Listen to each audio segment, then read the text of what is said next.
Hi guys, it's Joe. I wanted to share with you what I did with some of my $1.50 stamps that I got at Michael's. I just wanted to share with you that you can get more out of your stamps, and the stamps that I used, or I altered basically, are these jar stamps.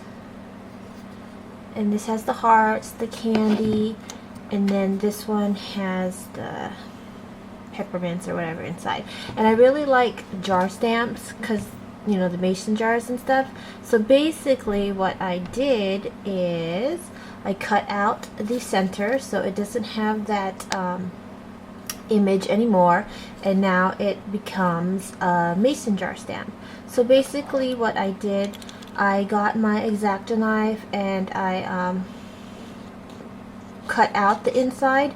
An easier way to do it is basically I peeled the whole stamp off, and then I did a slit with the X-Acto knife, and I got some really sharp scissors and I cut the image out. And you have to be really careful, otherwise you'll distort the image. And so this is the inside that I cut out, and I peeled it off. I peeled off the rubber stamp from that little cushion foam thing, and I adhered it to some cling foam.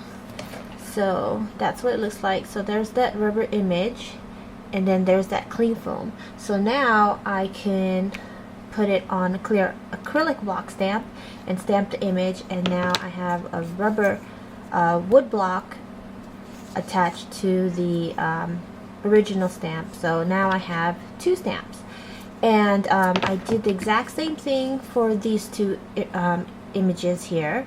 I slit it with my X-Acto knife, and then I cut the insides out. So there's that, and then again the insides, I separated the rubber stamp from that foam that it was adhered to, and I put it on cling mount foam. So now again it becomes cling mount stamp. So that's what I did, and now I have three jar stamps that I really love, and I wanted to show you the cards that I made. Here is this one right here, and I took that little shadow out because I didn't really care for it, and I could always just shade it in with my Copics, and I'll show you in a second. So this is what I did. I stamped the image first, and then I stamped the hearts inside with red ink, and I put stickles, and then I just tied a little bow with twine and glued that on there. So that's one card. And then here I did a little masking. So here the image has the hearts in it, and then I did a little mask with the jar itself. And then so it's just a blank jar, and then I put these heart stickers, and then I did the shading myself with my Copic markers, and I put a little red bow on top. So there's that. And then I used this one right here, and I did a cute little card here, scallop border punch, pierced some holes, and I put some pattern paper there. I pierced the paper here, and then I ran some twine in the card, so you can see there, and then I tied a bow at the lid. Then I just put a heart sticker, and then I just drew around it with my pen. So basically it's awesome because you have these jar stamps now, and you can put whatever you want inside. And I want to show you how I position the image inside the actual jar stamp. And I used the Stamp-a-ma-jig, and you could buy this at Michael's. I think Joanne sells it, I'm not sure, but it's basically this, and it comes with a sheet where you stamp your image. And if you don't know how to use this, I'll just show you real quick. I'll try to show you and explain to you what you're supposed to do. So here's just a plain white copy paper sheet. So basically, let's do this. Yeah, okay, let's just use the stamp. So basically, I get the sheet here and I line it up with the Stamp-a-ma-jig so it's nice and lined up and snug.